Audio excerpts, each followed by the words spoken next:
will be available on the city's website. Thank you so much for joining us. The first order of business is we'll do a roll call. Looks like everyone's here. Got an extra councilman in the gallery there. All right. So I think everyone's accounted for. Any discussion, any questions on attendance? Okay. So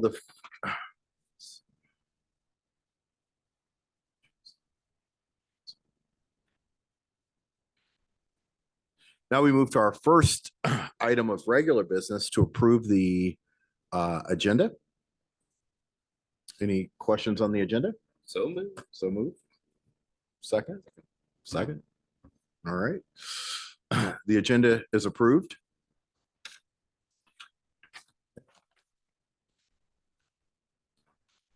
Next, we'll move into public comment. At this time, we're going to suspend any online public comments, but we will allow for public comments here in person.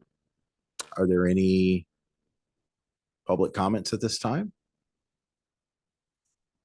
Okay, I don't see any public comments at this time, so we'll move on.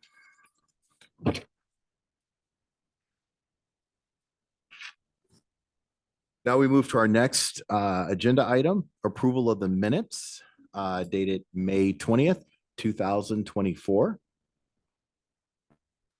Any questions or comments, discussion on this? Going once, going twice. I see nothing.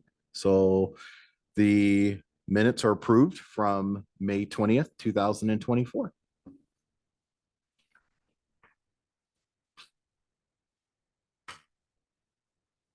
Okay, the next item agenda is council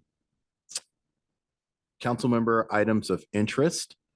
I will at this point turn it over to Director Arteche, and I will have her introduce the item. Thank you, Director.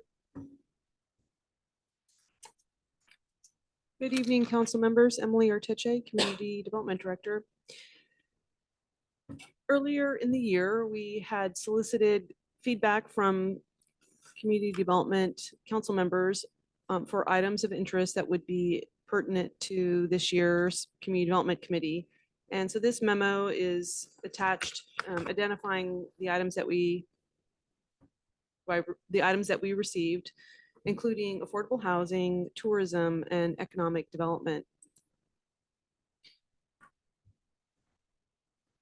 The staff is recommending that for the purposes of tonight's meeting, that we pursue a discussion of just item number 1, affordable housing. This would allow the committee members to help prepare for an upcoming roundtable with the city council on this item later this month. Thank you, Director. And at this time, I think I'm going to turn it over to Councilmember Watton, and we can start the discussion on your affordable housing outline. Is that okay with you, sir? Excellent. Okay. Well, let me do this, if I may, Jimmy. May I share my screen and we'll go over I put together a roundtable agenda at the request of Director Arteche, and wanted to share that with you and seek feedback on it. Interestingly enough, we've been working in parallel through the Snoqualmie Valley Affordable Housing Task Force, or Housing Task Force, on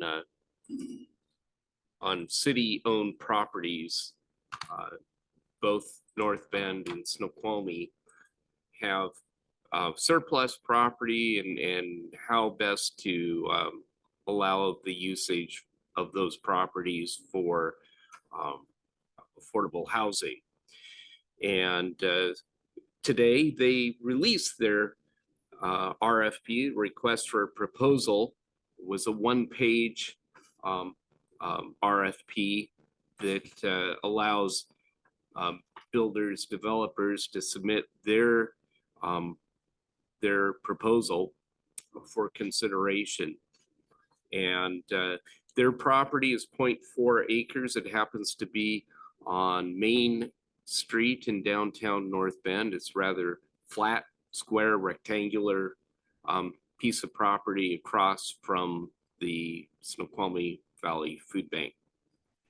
So we have property that I've designated as 9033. It's a longer number if you want to go to the King County tax parcel. And it's approximately an acre that's buildable out of, I believe, 14 plus acres. So really, under current code, we don't have any limitations on the number of units that could possibly go on there. But Director Arteche and I have kind of eyeballed it and figured out if you go to a certain height, 35 feet or so, we might be able to stretch up to 75 units, still be well within the parameters. Now the question is, how do we proceed? And that's where we are tonight in discussing the roundtable agenda for June 24th. And so as you can see, I've been tasked with putting together this thing of having a kind of a structured discussion in the course of 50 minutes. So thought I'd walk through that and please interrupt or interject as you see fit. I think it's only fitting that we talk about the potential of the property development. Now we've had some people that are professionals working with affordable housing, and they see a lot of positives in this. And this was from a roundtable discussion we had through the task force a number of months ago. And they see that this property is next to the services that are required, the infrastructure of water, sewer, so that it'd be easy to access. They looked at the property and said, you know, the slope really isn't that concerning because it all drains away from the site into the wetlands. There are some concerns around parking and congestion, especially if you're putting 50 plus units on this site that's directly below Habitat for Humanity. So that would be something that we'd want to discuss. How do we mitigate that? The proximity is good because it's generally walkable to both the Ridge business district as well as downtown, and it almost splits the difference between the two.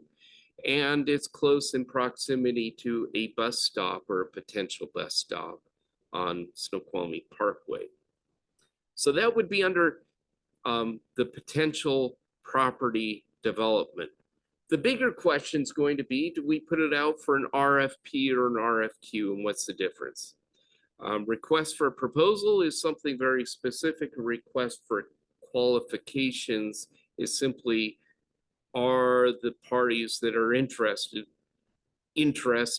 in doing this project? The discussions I've had with a number of nonprofits and for the people that work with that is the engineers, the architects, the one thing comes back that's very clear.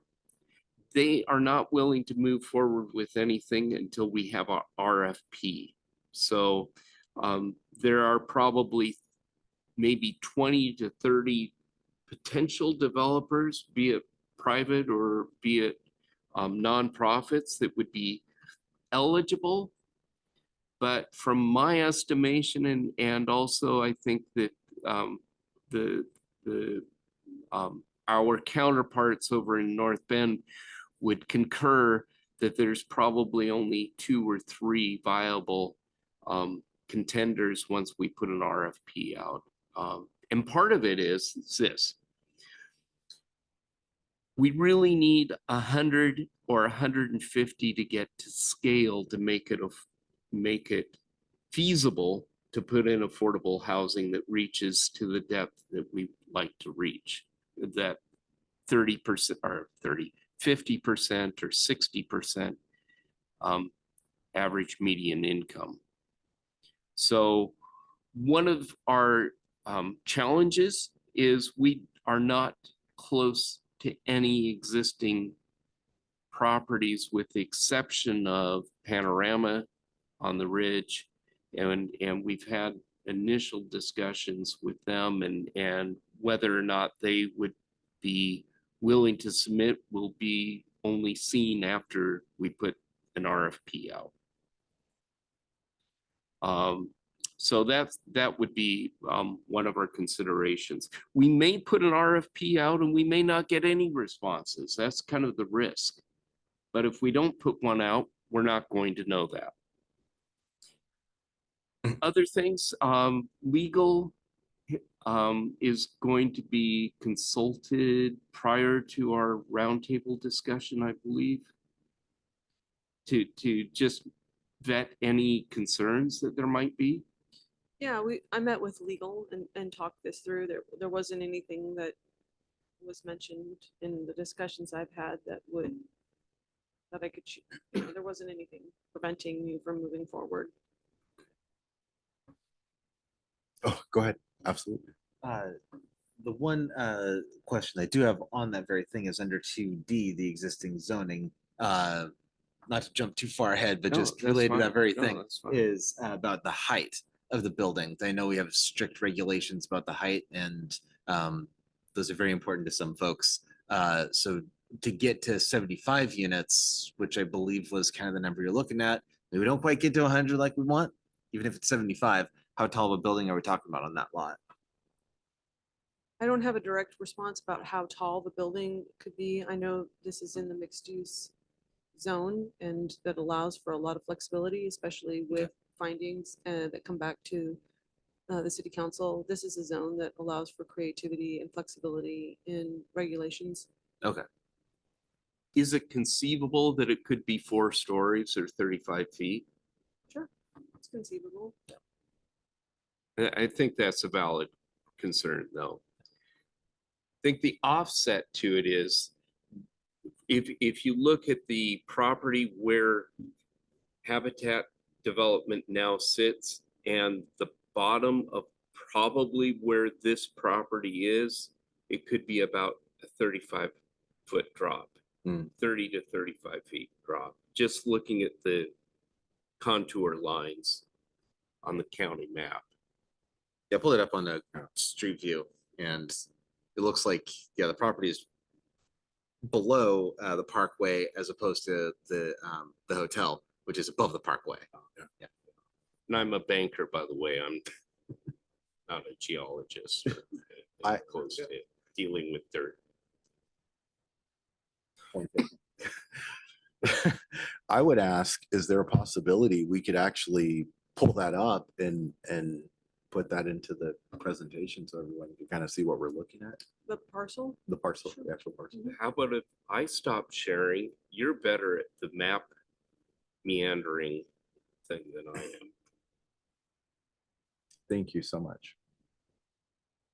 And while Director Arteche is doing that, you mentioned the number for 15% for, or sorry, 60% down to 50% for AMI. I like where you're going with that. I like it a lot. I like the 50% number more than I do the 60% number.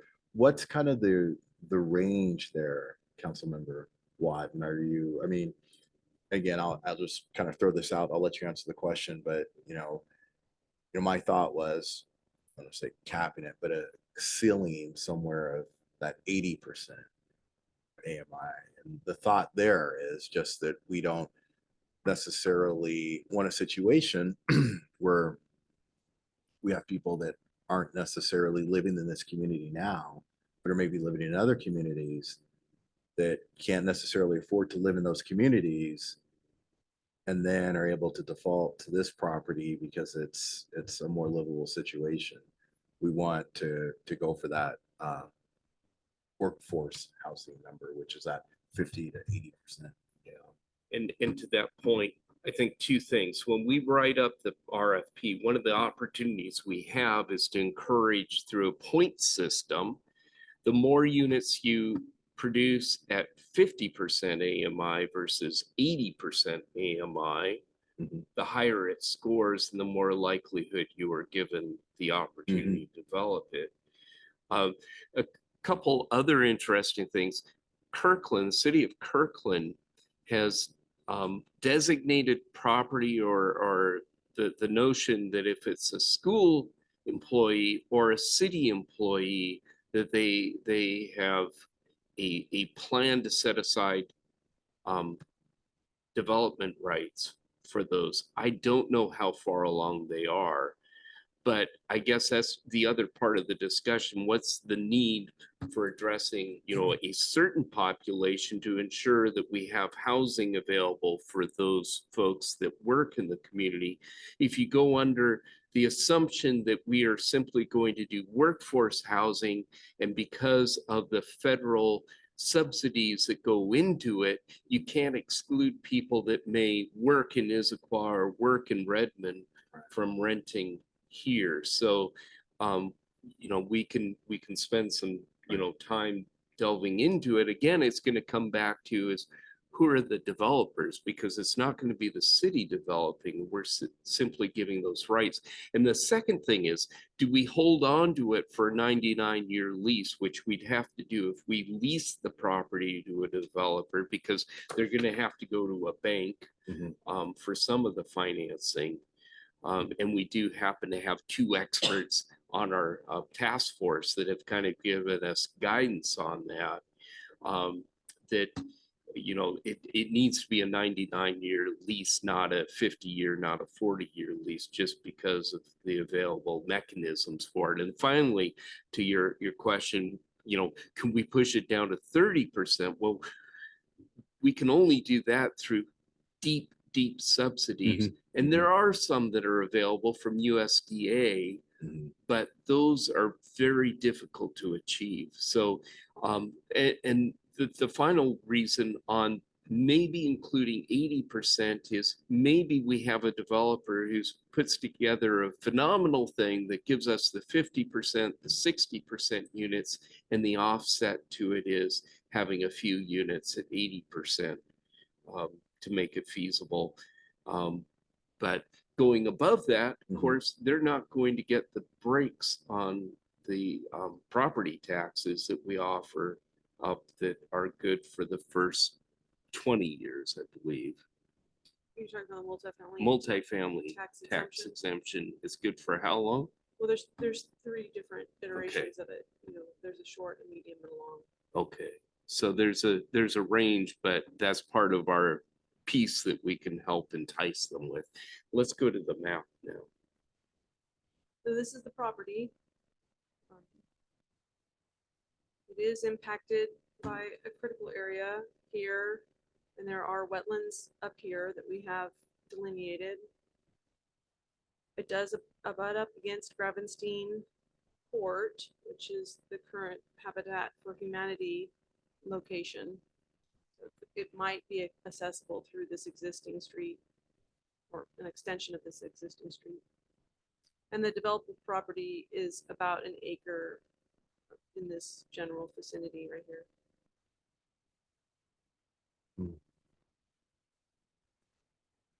There's another layer that actually shows the elevation.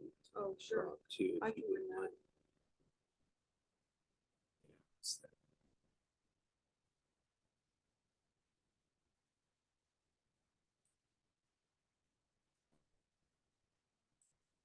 It looks on a map really flat until you go there. Yeah. And then you realize it's a lot steeper than it looks. Which, again, it has ability for offset for going up higher than what we would typically think or maybe like to see. Can't really read that. What are the contour intervals? Yeah. Could you zero in a little bit Like closer? There we 515. go. So I think 5 feet for each of those lines. 7. Yeah. And that dark line, I believe, is the trail. It's near the bottom.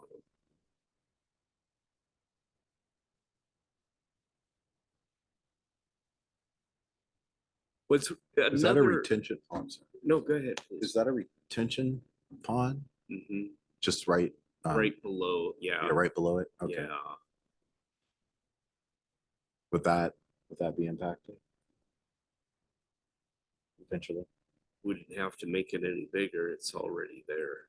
So kind of a drainage piece there. Oh, please, Chair. One thing I would encourage you to think of also is with these units comes cars Mm. and parking. We don't want to create another situation like we have at the top of the hill. So I would encourage you to do something novel, which would be to include that in the RFP too, that there's a set number of parking spaces per unit. I guess that's kind of my question with the footprint of the building.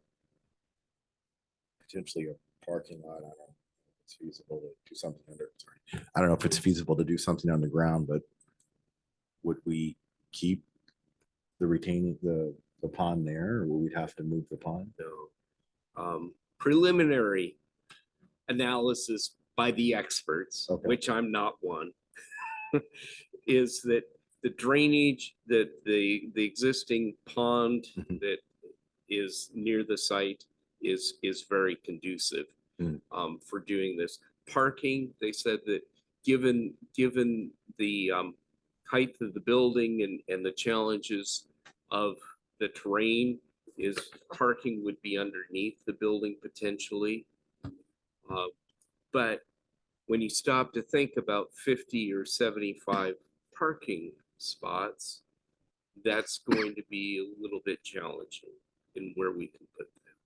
And again, if we don't have an RFP asking what's the maximum number you can put in here, and then give it a scoring, and the other consideration is nothing larger than a 2-bedroom, more like 1-bedroom and studios, just so that we can keep the scalability right on this property.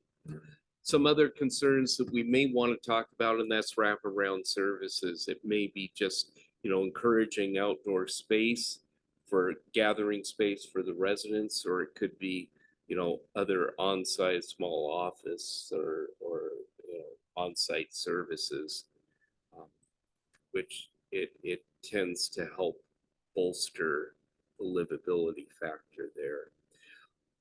One other thing I'd point out is that if we could get creative in how they integrate everything with the environment, because this is kind of a bog area, it's kind of a natural preserve. There's a protected species of some sort that lives in the trees across from this piece of property down in the hollow. That being able to use that space for educational purposes as well might bode well. If you go to the top of this parcel that we own, there's an area where potentially there could be a bus pullout. We talked about a bus pullout down towards a Better Way. Maybe that gets relocated at the top of these parcels. And in the city, by the way, the city actually owns 3 parcels in this area. So if you go down the parkway right across from Almond Street, you'll see that there's more than a berm. There's a kind of a grassy area at the top that we could potentially activate as well. There's, can we look at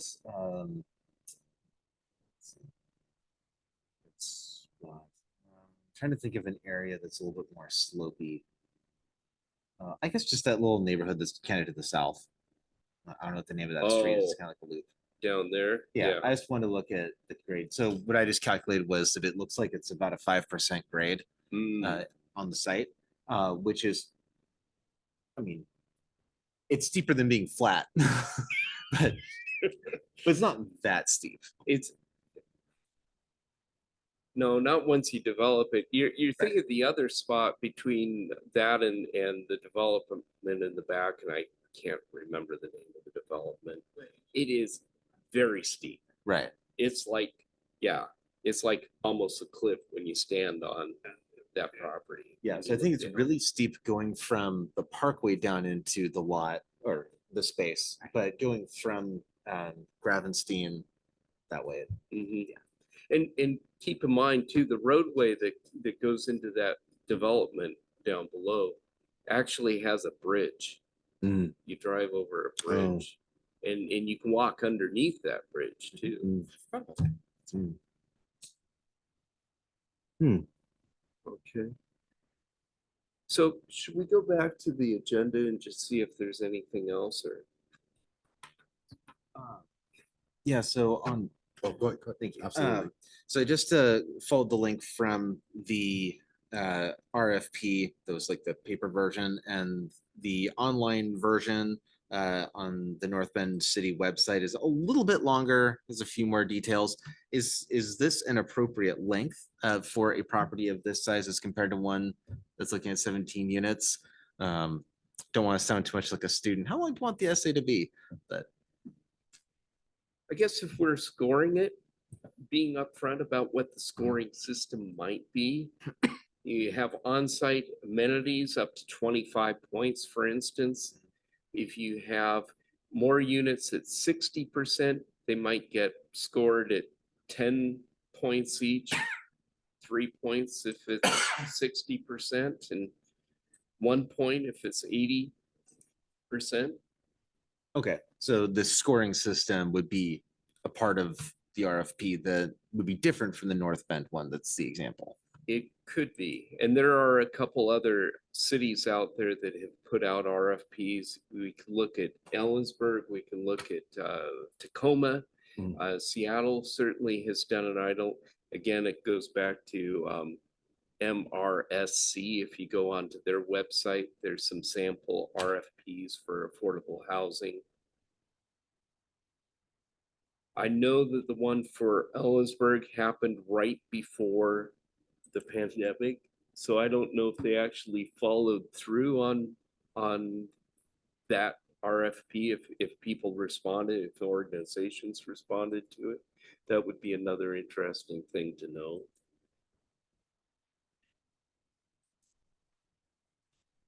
Sure. Sorry. Go ahead. Sorry, I was looking at the Oh, RFP. We've been using the word RFP quite a bit, but I would like the committee to go back and consider the use of an RFQ. Okay. Request for qualifications is determined as the best management practice when going out to bid for projects like this. You do genuinely get less detailed information, but you see all the qualifications for all of the potential developers right up front. And then that allows you to sift through and determine which are the most qualified, select a Mhm. small group, perhaps interview the small group. And when you do interview, these teams usually come in full force with, lots of planning on their end and lots of preparation to help demonstrate how they would put a project together successfully. That's a much more intimate process. Okay. Would there be with that? Oh, sorry. Were you gonna? Go ahead, and then I'll follow you. Would there be any benefit, Director, to leading with an RFP? That's an interesting question.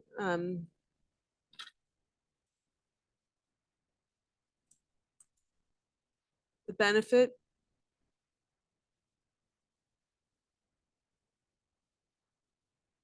just, I'm not sure. The benefit means that there's maybe less competition. Like anybody can apply for this and anybody potentially could get it.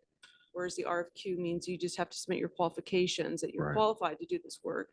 And then there's a narrowing down of who's the most qualified, who gets this. So I think there's more of an open playing field with an RFP. But you also then would expect them to put in massive amounts of effort, Mhm. just probably working feverishly to come together with a proposal and maybe less of a chance to really be the one selected to do it. So, I mean, So if we led with the RFQ, there'd be a vetting process period. And we'd have to come up, we then probably want to be tasked with coming up with items to vet. it's an easier entryway Okay, to say, oh, I'm qualified. right. And then Right. when you say, okay, you've met the qualifications, we'd like to interview you, show us your proposal. Okay, And then, makes sense. Makes sense. Thank you. Thank you very much. Yeah, Councilmember I think that Johnson. kind of gets to my question then was, so someone could be very well qualified, but have terrible ideas for the spot. But they're really good at building buildings and making sure that all the hookups work correctly, and they're very technically savvy, but they just don't have the vision for what the property could be that we're really looking for. So would we be required to take the lowest responding bidder? Is that what it's called? Anyway. City Administrator. So in this case, you would be issuing this for the design and the idea. So you get the idea people there and not the people that build. But kind of a rule of thumb is you do an RFP if you have something that you want to build and you're going to get the cheapest price to build it. Mm, You do an RFQ if you're looking for the best design and you're not necessarily going for the cheapest price to get something done. So if I have a picnic shelter for Railroad Park that's 4 posts and a roof, we're gonna do an RFP because we already designed it. But if you have blank property that you're looking to do the highest and best use, you're gonna usually would do an RFQ, choose the most qualified person to design that, and then go forward from there. Councilmember Johnson. I think that makes a lot of sense, because if this isn't us paying for the entire property, then if someone comes forward and puts in their not proposal, but their Qualifications. qualifications, thank you. Mhm, yep. Yeah, their qualifications. And I mean, they're going to do the napkin notes, try to figure out, okay, yeah, this looks reasonable. No way, don't even bother. And they're going to know, yeah, we think that this is something that can pencil out before they put in their qualifications. Yeah, so it sounds like we don't need to necessarily be looking for those that are willing to go the cheapest, because we're not the ones that are going to be paying for it in the end. City Administrator. In its entirety. But Councilperson Watten's 100% correct. He zeroed in on the right spot. It's all about how you set up the grading criteria and the process on how you review that. That's where you So get the vetting. success. So that would be the vetting process, correct, City Administrator? Yeah, I don't, yeah, in my mind, I mean, we're not in the business of building buildings. So it would make a lot of sense for the RFQ because we want the technical expertise as well as the design. I'm sorry, Madam Mayor. So, Councilor Watton, do you know what Ellensburg did as well as North Bend? Was it RFP or RFQ? Was an RFP. And here's the other interesting thing. Their deadline is August 2nd. Mhm. So by the time we go out with ours, we'll know who those people are, those organizations are that put an RFP in. We could, by the time we issue one, we could be kind of vetting our decision based on their response. And if they get no response back, that may give us pause on whether this is feasible or not. The difference is theirs is going to be limited to 17 units. Ours is considerably bigger. And we don't have the height restrictions they do. And part of it is the slope, is my contention.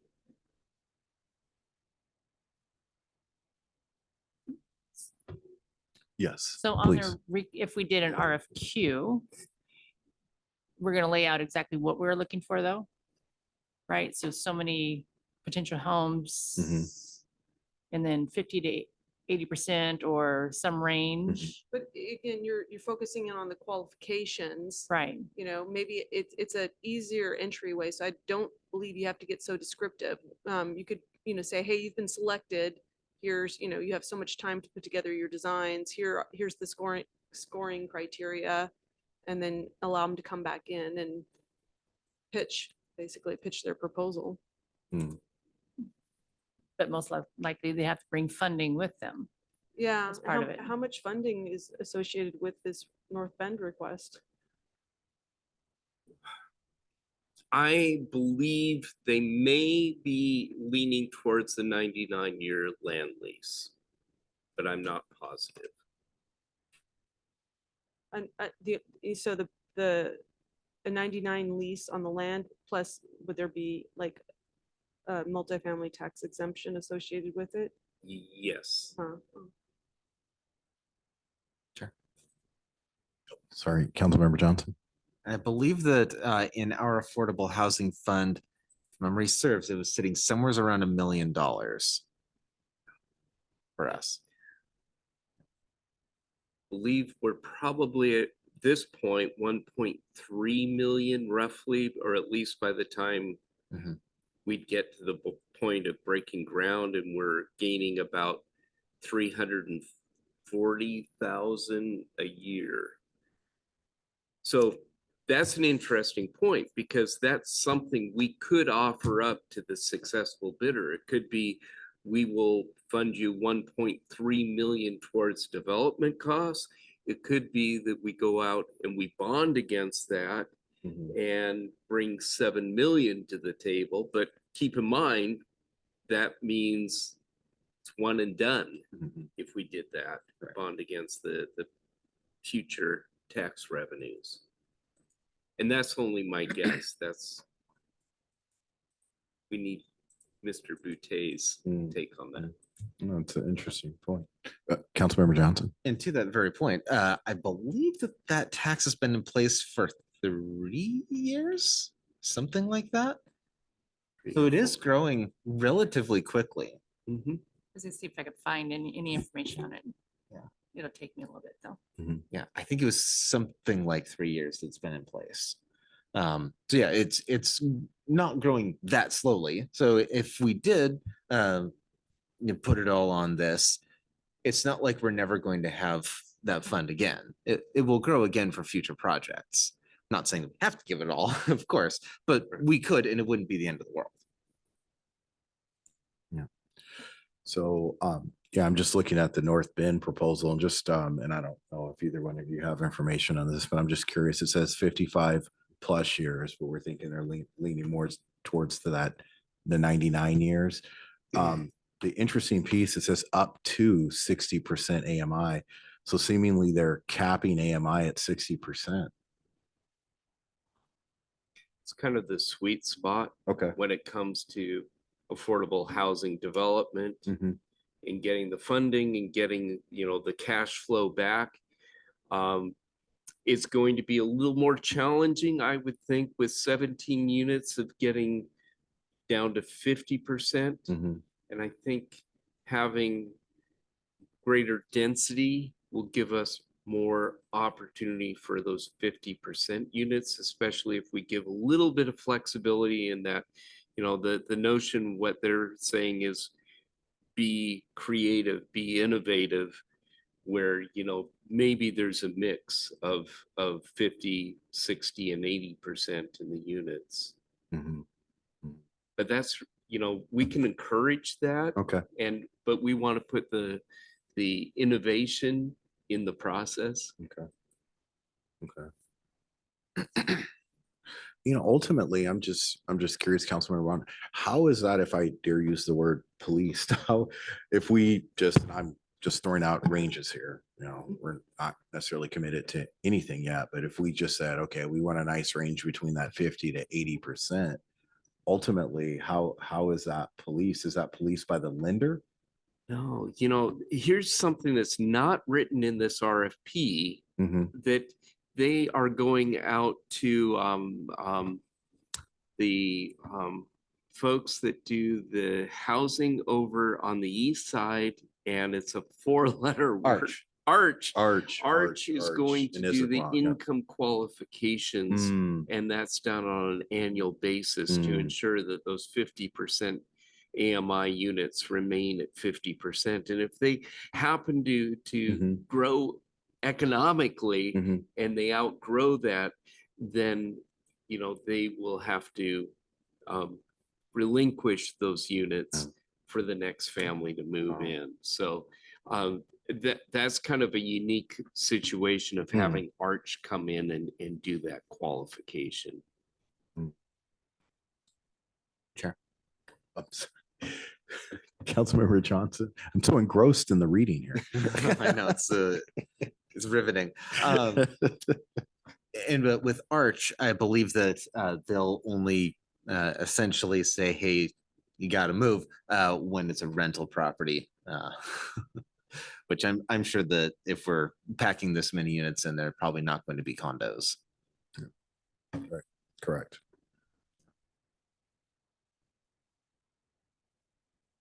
So the other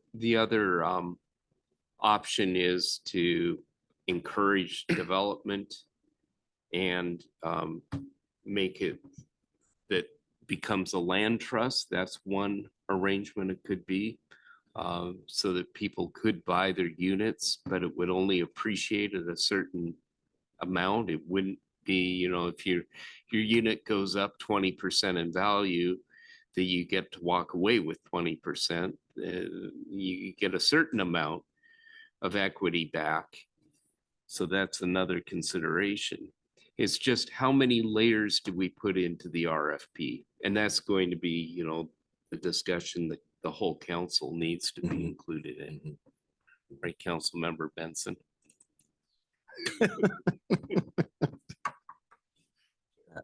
Councilmember Johnson. Yeah, Arch properties, at least the ones that that I lived in, they appreciate at the rate of King County as a whole rather than the local area. Mm, So in Issaquah, our condo went up at the same rate, appreciated value at the same rate as the county average, not the Issaquah Highlands where we lived, which Where you was saw 25% a year. bro. substantially Yeah. faster Wow. by at least an order of magnitude. So you're saying instead of the local area, they take a county average, Right. is what you're saying? Okay. Yeah. Okay. Hmm.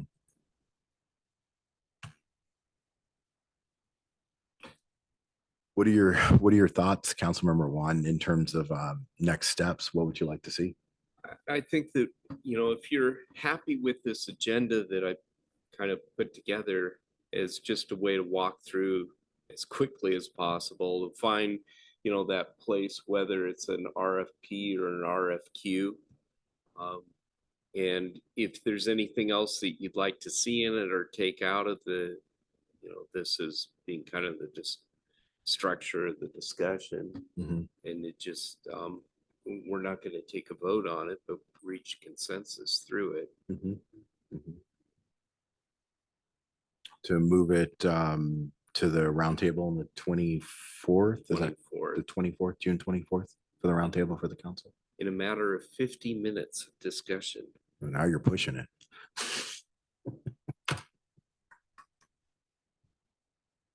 Question is, will that be enough time? Nah. Councilmember Johnson. Yeah, I think that's a really good question because we've been talking long enough here and we didn't even get through that whole list. Right. And my understanding was that from your conversations with potential developers, what they didn't want was for us to say, here are all of the options in the whole world. You put together something for us that seemed overwhelming or off-putting in some way, that they wanted to know exactly, or not exactly, but they wanted to have a good idea of what are we looking for. Is that my Mhm. understanding? Mm-hmm. And I think too is one of the directors for larger nonprofits that does development, the more time they have to put this in their pipeline, the more willing for them to do that. But the concern is kind of repeated from both funders and lenders and developers, is, will 75 units be enough? So we don't know until we put it out there. So perhaps that could be part of the point system, could be the faster you think you could do it, more points. But Could be. if they all say we're gonna need 5 to 10 years on this, like, okay, well then I guess that's the way it is. There's nobody else in the game. Mm-hmm. Mm-hmm. I think there is a lot to discuss in a roundtable for the council. Looking at Councilmember Benson.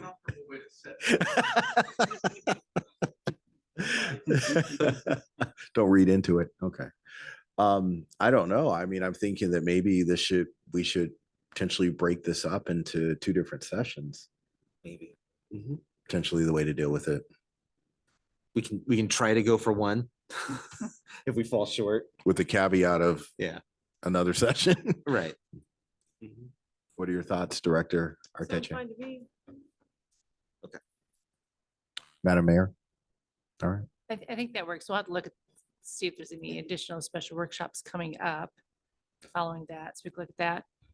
And then we'll get you further clarification on the affordable housing tax. Okay. I think right now we have a little over 1 million, and then it's more than that, but there's something, there's information that's kind of reserved for some development, which might be the mill site. So I'm not sure. So we'll find out, and then what the total tax is. It shows like 354,000 a year. So that's based on sales tax, right? So go up or down. But we will get more information for you. Sounds good. Councilmember Johnson? Yeah, in fact, that's a really good point, is that we could say, yeah, we're going to dedicate future amounts to this project. It doesn't even have to be what we have in the bank right now. Right. Yeah. This is probably going to take a while. They're not going to be breaking ground this fall. Right. So I have to see if there was a limit on this, like a certain number of years as well. Okay. On the Yeah, all sales that, tax. very, very helpful. Great discussion. Any other points of view? Anything else to add? Me.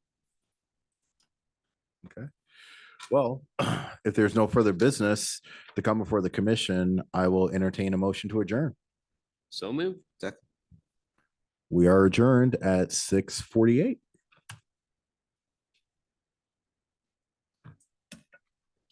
Great job. Excellent work.